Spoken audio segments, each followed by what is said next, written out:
Welcome to Beyond Chips, the Chips GU podcast, where we explore people, projects, and partnership shaping Europe's semiconductor future. I'm Luciano Gaudio, Head of Communication at Chips Joint Undertaking. And I'm Vasiliki Peglidou from the communications team. Together, we'll be your hosts as we speak with researchers, innovators, and industry leaders behind the technologies powering Europe's digital and green transition. In every episode, we'll go behind the scene of Chips GU founded projects. We'll hear stories of collaboration, innovation, and real-world impact, from lab to the fab and practical application. Whether you're part of the Chips JU community or just curious about how semiconductors are quietly transforming everything around us, from farming to mobility, you're in the right place. Our conversations are guided by a shared principle: clear, respectful, and inclusive communication, just like how we work every day here at the Chips Joint Undertaking. So let's get started and meet the people behind Europe's chip-powered future.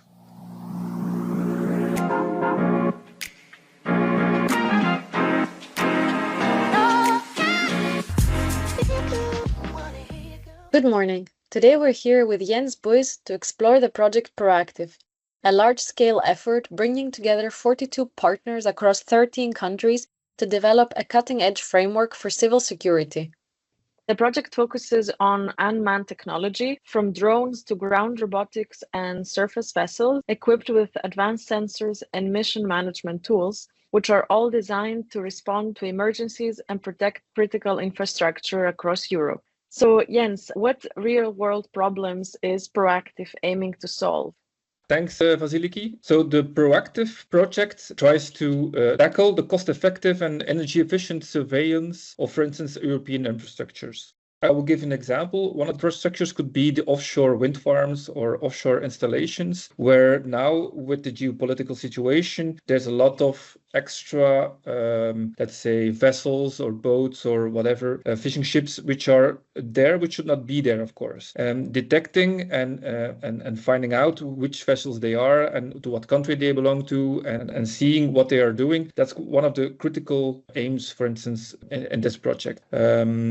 And this fits the strategy of CityMesh. So I'm the research manager at CityMesh, and CityMesh is one of the partners in this project. It's actually part of our bigger project, which is the Sense project. So we are deploying 70 drones all over Belgium. So that's nationwide, which can be flown BVLOS. So that means beyond visual line of sight. And we are doing that already now for the fire department and the police department. And what this project allows us to do is actually expand on only having manned patrols, let's say, or manned flights for inspections and so sorts, but that we can also extend that towards more advanced situations, for instance, at a nuclear power plant or a chemical power plant or any kind of installation which needs surveillance. So it's because of the unmanned technology that you're able to explore these new scenarios, so to say, nuclear power plants. So the unmanned and the manned part, when we say unmanned for drones, do you then mean that the pilot is not in the drone itself? Because if that's the case, that's true. But we're still working with manned vehicles, meaning that there's a pilot available. So we have BVLOS flights, meaning the pilot can be anywhere in the world. With us, that's in Oostkamp most of the times. And he flies the drone from a distance, even a distance beyond the visual line of sight, meaning so he can't see the drone, but the drone sends the data. Any data can be video data, can be LiDAR data, can be radar data, all kinds of sensor types. That data can be sent over the network towards the operator. And that's actually the big advantage there.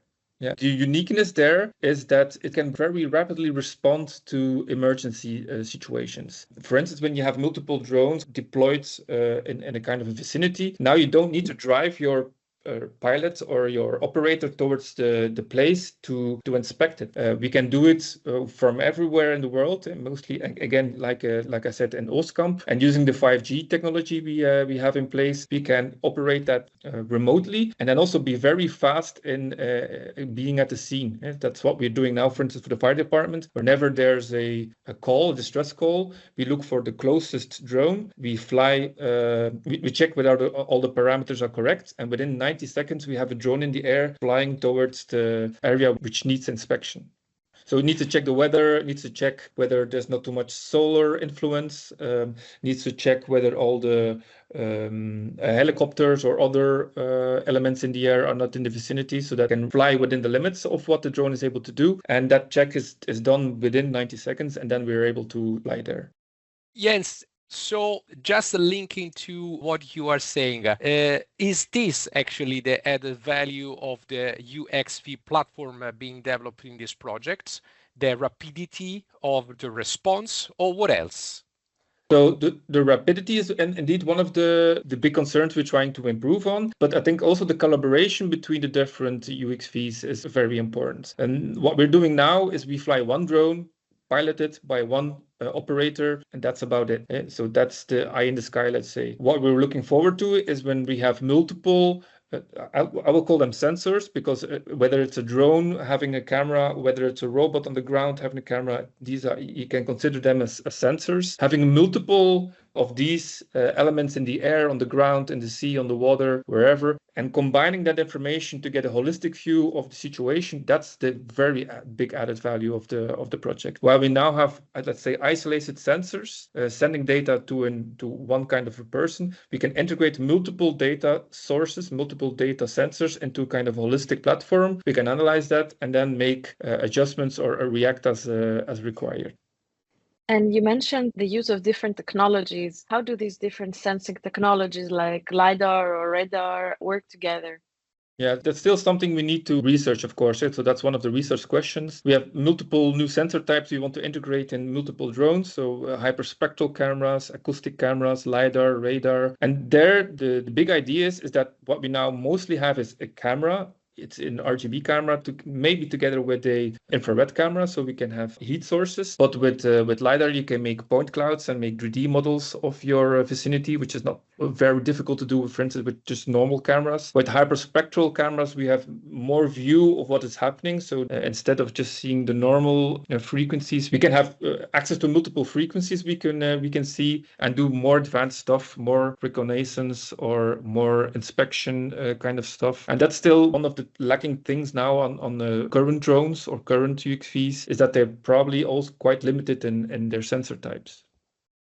Jens, of course, I mean, we financially fund projects because the idea and the aim is to use the technology in practical terms. So could you describe a scenario where these platforms will make a tangible difference to let people understand also the real use of what you are doing? So a very practical case that you're looking into it. But for instance, let's say that you want to secure or surveillance a kind of a port, the port of Ostende, of the port of Zeebrugge, Antwerp, big ports here in Belgium. You know that drones are quite limited in their flights. So they're flying at above 90 meters. That's the height we need to raise. And they have a capacity of, let's say, 20-25 minutes. Imagine that one of the sensors, which is on the fence, detects something that could be a kind of a motion sensor or something. Well, then we could already deploy the drone autonomously towards that vicinity and say, okay, what is happening there? Of course, the drone is high in the air, but the drone doesn't have any vision left. Well, it could be that one of the UXVs, one of the robots, maybe, for instance, the Acento robot, which is one of the partners in the project, which is a robot on the ground, could then detect again the intrusion and send that data to the holistic platform, say, okay, we have now found that the intruder is there, so let's move the drone to another angle, getting again a bird's eye view. And that kind of situation, that kind of communication between the different sensors and getting a holistic view there is a very interesting approach. And you're talking a lot also about civil security and cybersecurity, a lot of complex operations, really. How does the project plan on securing the data handling in such operations? First and foremost, we're trying to use the 5G network, which has security built in by, let's say, natively. So whenever you send data over the 5G network, you can be rest assured that that data is considered secure, let's say. And then it's, of course, the case that the data platform itself, so the software handling the data, complies to all GDPR requirements, that we take that security, that privacy really into consideration. One of the things we could do is, for instance, try to watermark watermark stuff. So if we have kind of an image coming through or video, that we watermark stuff out, which is not relevant for the use case at hand. So that data could not be misused, for instance. So there are different kind of technological, but also regulatory things which need to be implemented in order to make sure that all the data is handled securely and with privacy awareness in mind. So we need also make sure that all the data centers that we're using, that they are located in Europe, for instance, that we're not leveraging other big partners, let's say maybe from United States or from other foreign countries. So that's also one of the key things we need to take care of. Jens, the Proactif consortium is quite big and quite important in terms of number and quality of partners involving in this activity. So collaboration, of course, is the key word. What kind of advice would you give to a similar project applying for future funding? A practical advice that you can share with other potential actors and players in CHIPS-JU program? So I've been involved into multiple European projects during my PhD years already, and also during my years at Hoogent and at CityMesh. So I think a good approach of tackling these kind of large consortium projects is that you make a good balance between physical meetings and let's say virtual meetings. And virtual meetings you potentially do or mostly do to get the day-to-day work done, to get status updates and make sure that everybody's in line with the work program. But then I do believe that you need to regularly meet also the people physically, both from a work point of view, but also kind of a social point of view. Most of the ideas or the good ideas, they sometimes just happen by having a walk during a social event or having a discussion with a beer in hand, let's say, where you're starting to think about, how can we tackle that problem? And then you start discussing it. While the more formal meetings, let's say, sometimes, well, they don't promote that kind of ideation. So I think that's the first remark I would say. Make sure that there's a balance between physical and virtual meetings. Secondly, I think it's really important that you set certain goals and certain milestones where the consortium can work towards to. And then I really mean kind of demonstrators or kind of proof of concepts where you come together with the consortium and show what you're working with. So not writing big documents and big deliverables saying what you've done locally in your own company, but making sure that you said, okay, we have a date, let's say 29th of April 2026. We will try to do a demonstration at the port of Antwerp where we have these robots there, that kind of technology integrated, and we have a use case in mind that we want to test. And when you have that kind of focus point, it really makes it clear for the consortium to work towards really practical milestones that are quite important.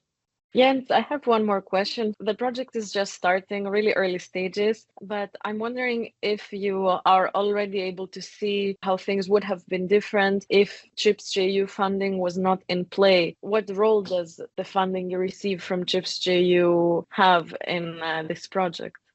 The funding that CHIPS-JU provides is really important. We need to move fast in the current situation that we're in. We have multiple geopolitical situations where security, surveillance of critical infrastructures is really, really important. And I think that this drives a little bit the need to invest in this kind of collaborative projects, and definitely from a European side. I think one of the big things, which I maybe didn't mention in the previous technological comment, is that most of the equipment we have now today is really dependent on GPS, meaning that GPS is owned by the United States. If the United States says no GPS, then a lot of our equipment, a lot of our security, a lot of our computer systems will just fail. And one of the goals is here that the UXV platform can be independent for its localization strategy from GNSS, from GPS, that we use the technology at hand. For instance, 5G technology has a capability of localization, for instance, that we try to leverage on that kind of technology. I think that this funding mechanism allows us to do that now. If that funding mechanism was not there, it probably would be considered by the companies, but maybe very far away in the future, maybe when it's too late. And I think the funding which is now given by Europe and by CHIPS-JU to accommodate that is really a strategic importance for Europe. Yeah, so it kind of speeds up the process in terms of also Europe having some more independence on this front. Yeah, indeed. Yes, the project, of course, is really at a very early stage. But according to you, what would success look like, in your opinion, by the end of the project? So I will tell you that from a city mesh perspective, because of course we are here as a company in this project. So what for us would be really important is that we have GNSS and GPS independent systems that we can localize our drones whenever, for instance, GPS has been spoofed, let's say, or jammed, and that we have more than 20% accuracy and localization-based services. Instead of saying, okay, the drone is now in a kind of cell, we really want to have that very more narrow, let's say. I think another success would be that we have multiple drones together and that they can team together to solve the use case. So instead of now flying one drone with one operator, we can have multiple sensors, drones, UXVs, boats, or whatever, trying to solve the use case, for instance, detection or trying to find somebody, and that we can increase that efficiency, let's say, by at least 15%.